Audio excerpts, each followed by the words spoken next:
And I went to a professor in a chemistry class in university at Dalhousie in Halifax and asked him, what's the skinny on this fabric? And he was a quantum mechanics researcher teaching a 100 level course. And so he was bored except for this question I asked him one day after class, and he went and did some research and he came back and said, oh, this was a very interesting problem. What you need is pure drinking alcohol to be small enough to go inside these little tiny holes in the barrier to clean out the contaminant that's causing it to wick across. And I said there, oh, cool.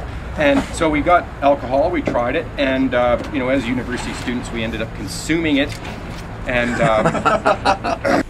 when you start trying to balance those things, as your company grows in size, the market tries to influence you more and more, and so your customers tell you what you should make, and your sales team will tell you what they think you can sell a lot of, and we have to balance that input and make sure we don't go too far in that direction, and always go back to reflecting the fact that we're a product company first and foremost. And so that's something that actively we are conscious of the whole time, so that we can resist it when it's appropriate. So we listen to the market when there's something to be learned, but that we don't just do what the market tells us. The most important part of the creative process is actually doing the building,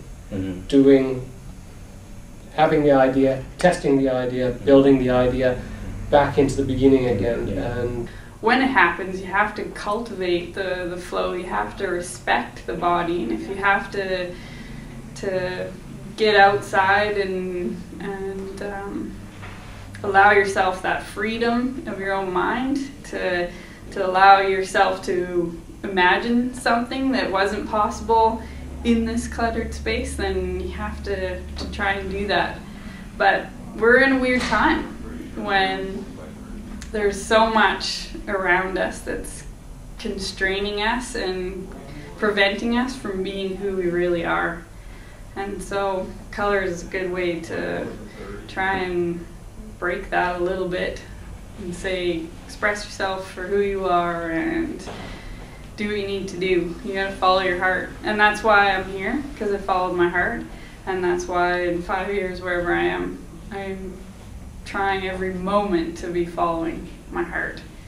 I'd say the balance between working hard with focus and the exact opposite, pulling away, clearing your head, forgetting about all of that stuff. A good example of that was, there have been debate over the years about whether or not Arc'teryx should still be making climbing harnesses. We hadn't paid a lot of attention to climbing harnesses. We really neglected that market. It had become a very small part of our business. We weren't very focused on it. We still made good climbing harnesses, but we weren't really investing any energy in it.